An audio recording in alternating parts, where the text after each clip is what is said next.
I'm going to actually talk quite a bit about the plant program. I'm going to focus a little bit on advances in de novo and specific sequencing of comparative genomes.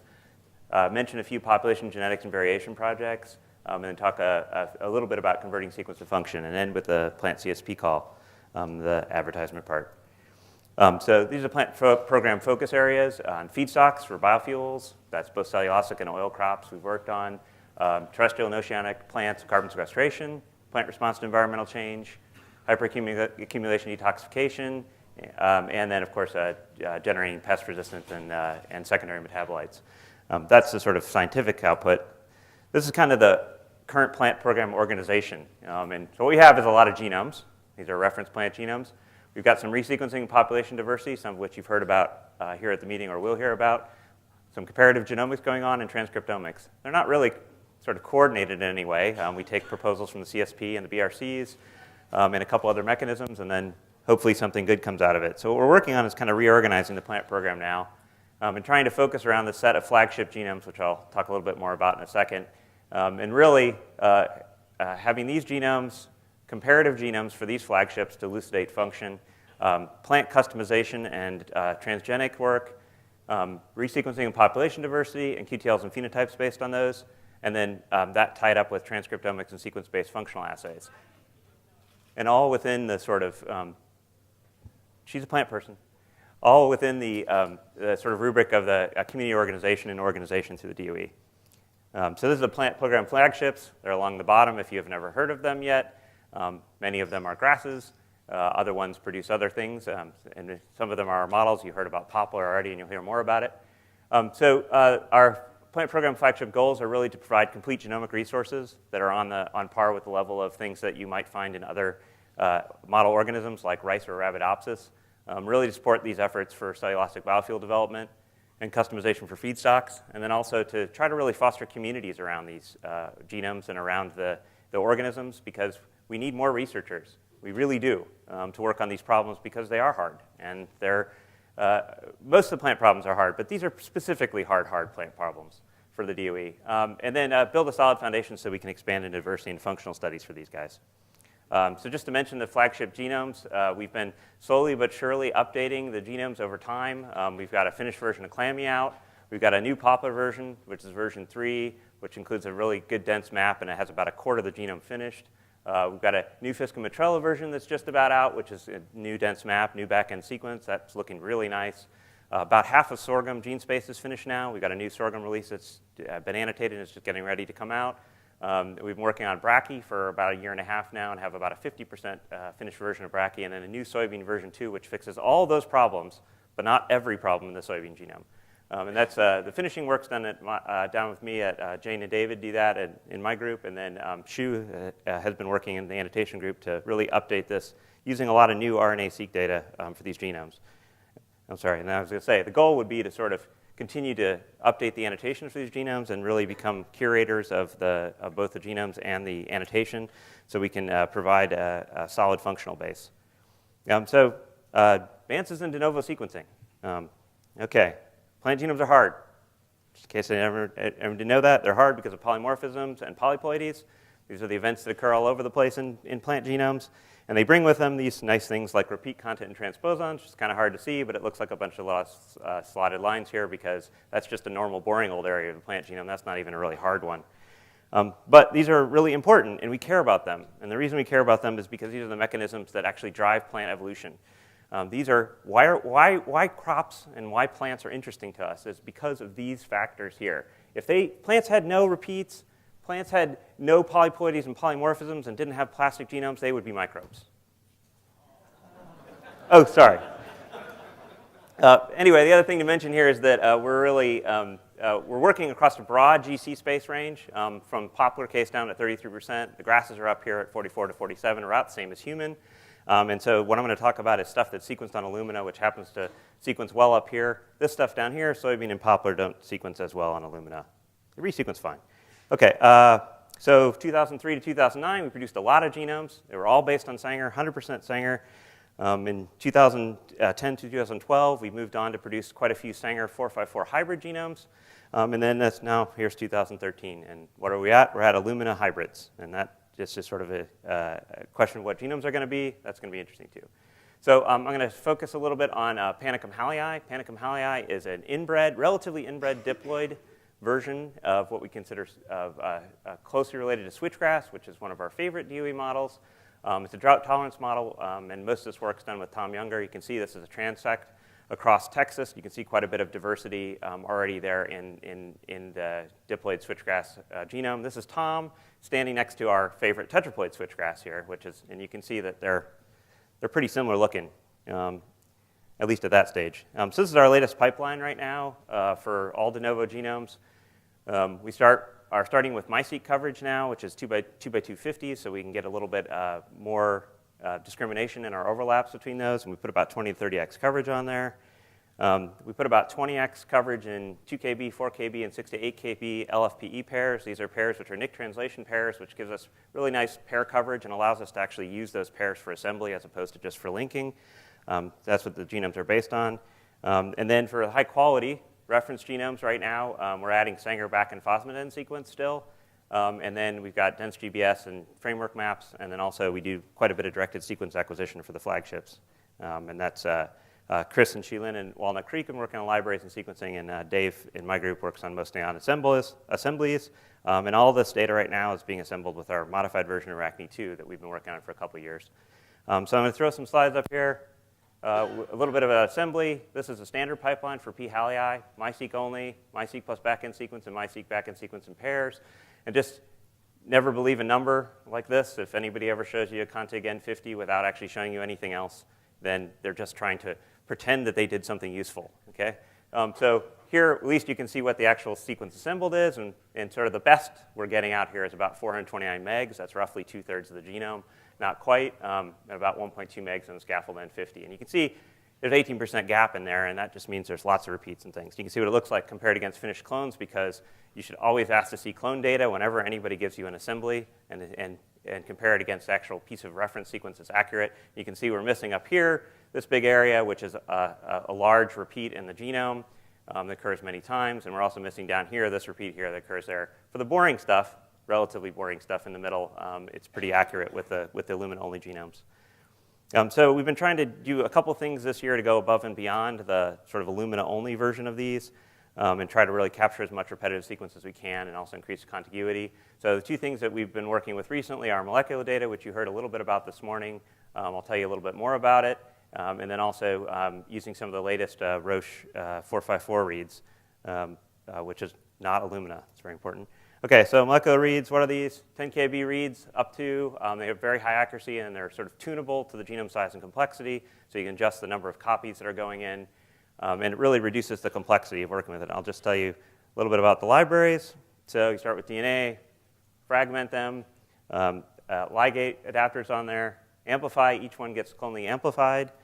Then they get sheared back up again, in this case, I guess using Nextera, and then barcodes are inserted in there. They all get pulled together, run on the sequencer.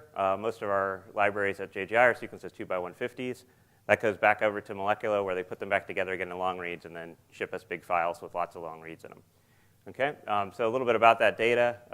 We've got about 4 gigabases of hallii. It's on average of 288 megs per channel out of the perfect data. We have some test libraries there that generated less than that. And the read length here is about 4,700 average. You can see it's bimodal.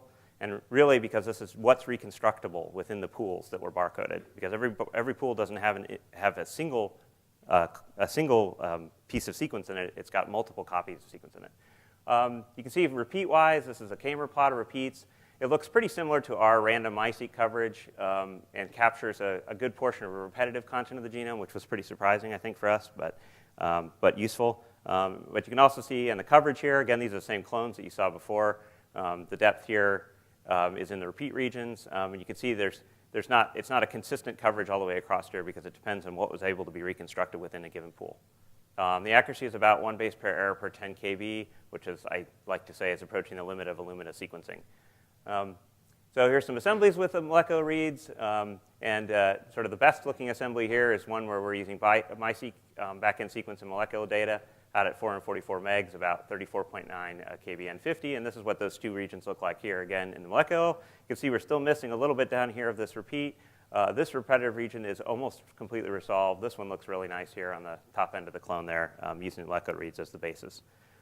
So we've also been doing some 454, and that's been contributed by 454 to this project, although we're also running the system for a couple of other genomes at this point. So it's 15 runs of it, 820 megs approximately per run. You can see now, of course, we're down to less than 1,000 here at 692. Biome distribution here again, you can see that we're at about 800 base pairs. And we just assembled this with Nubler, and this is comparing the Nubler assembly versus MySeq data, only the MySeq reads, and so we're at 33 kb for Nubler and about 26.6 kb for the MySeq reads.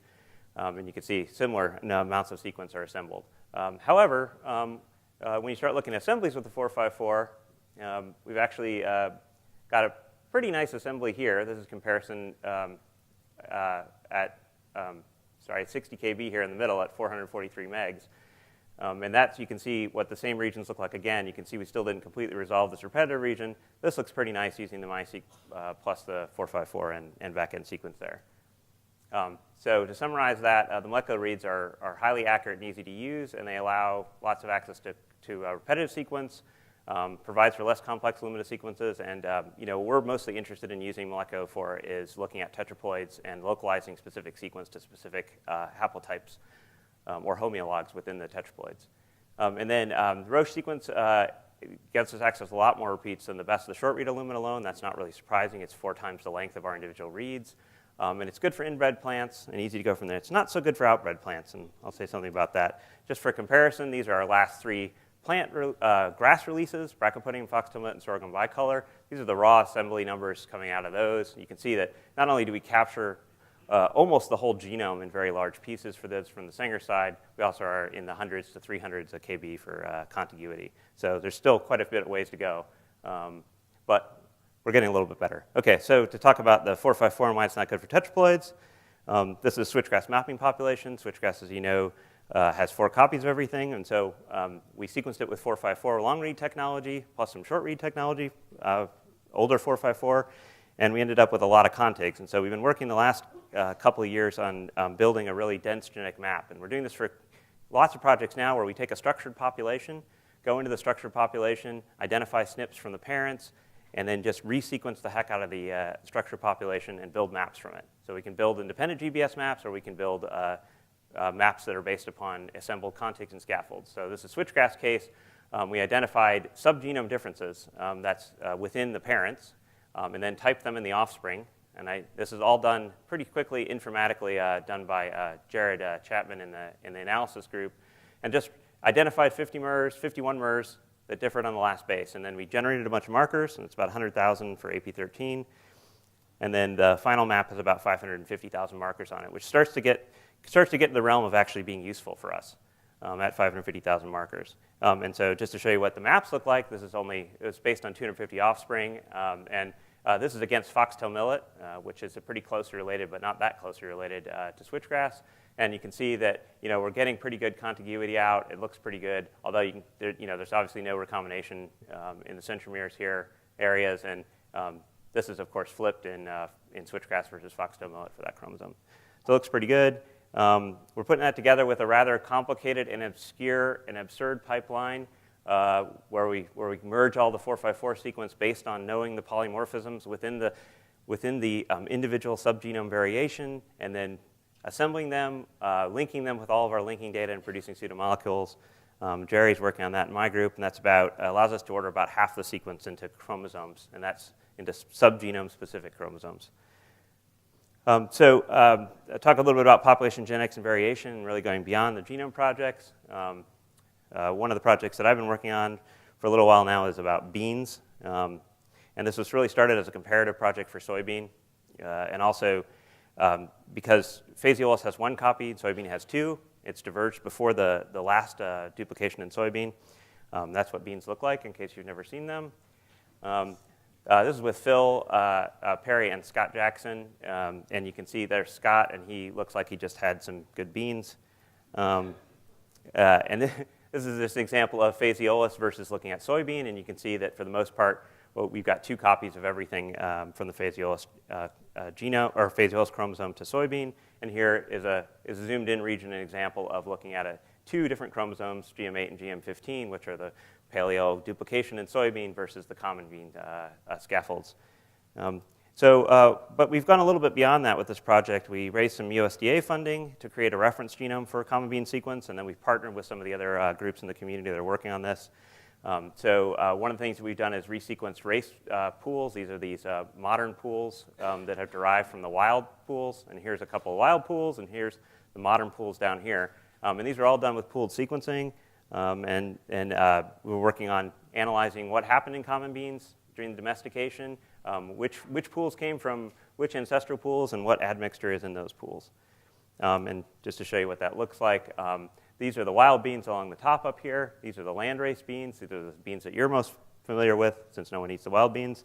And then there's also this sort of change in structure. We've gone from a type 2 prostrate, and those are ones that lie down on the ground and are really hard to harvest, to in some type 1 determinate bushes, which are also hard to harvest, to these type 2 upright indeterminates, which is what everyone wants because you can harvest those with a combine.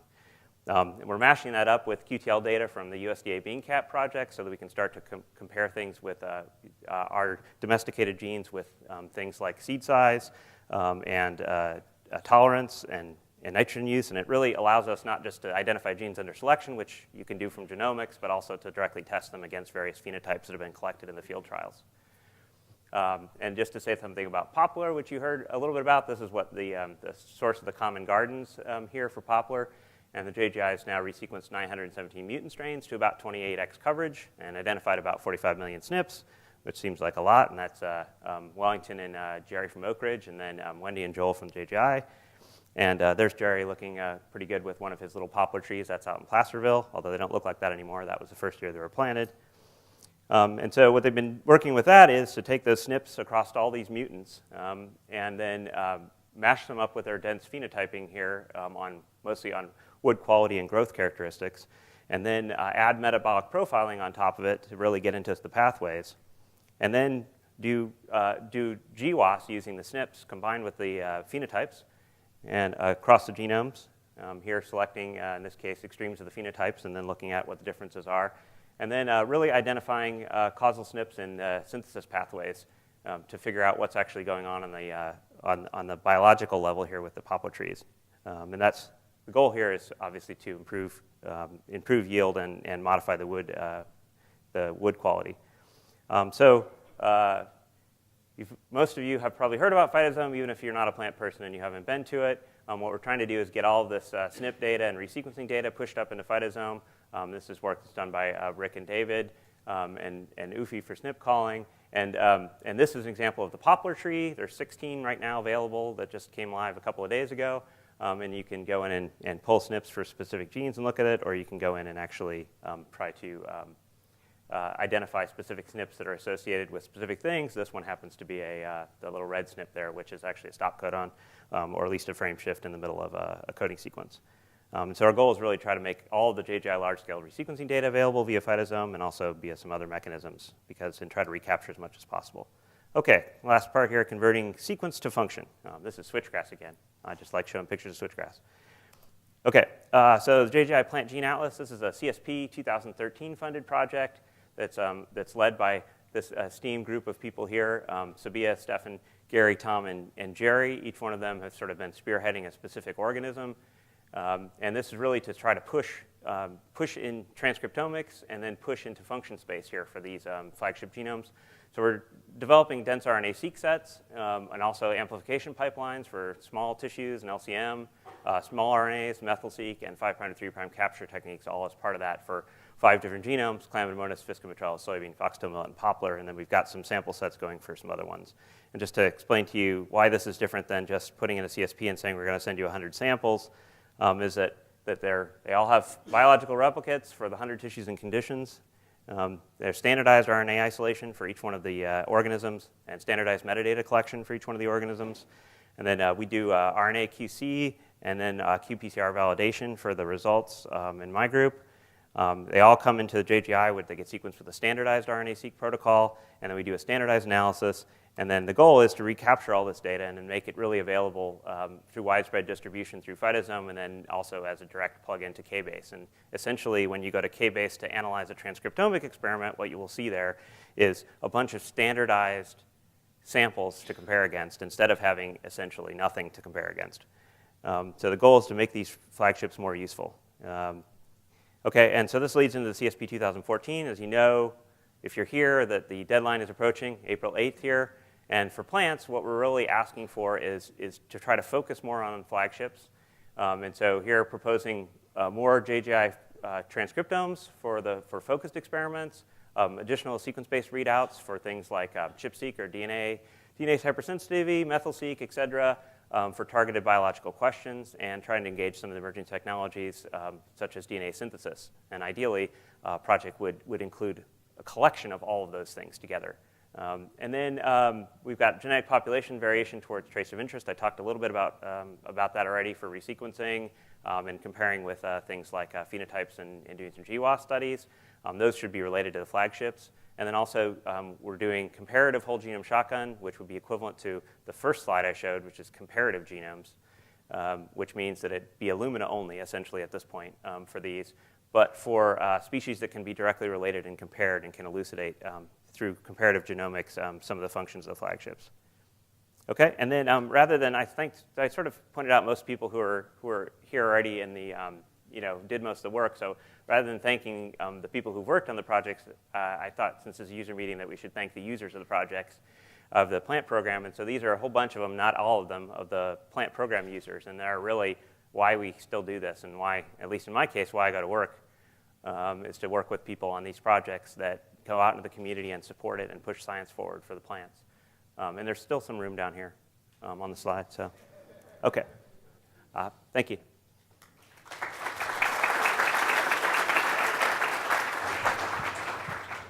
Thanks, Jeremy. No problem. Any questions for him?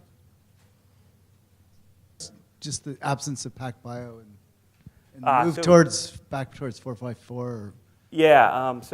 Well, okay, that's an interesting question. So yeah, we've done some PacBio for plants, including for P. hallii, and it's just the coverage levels haven't really been high enough for us to make adequate use of it.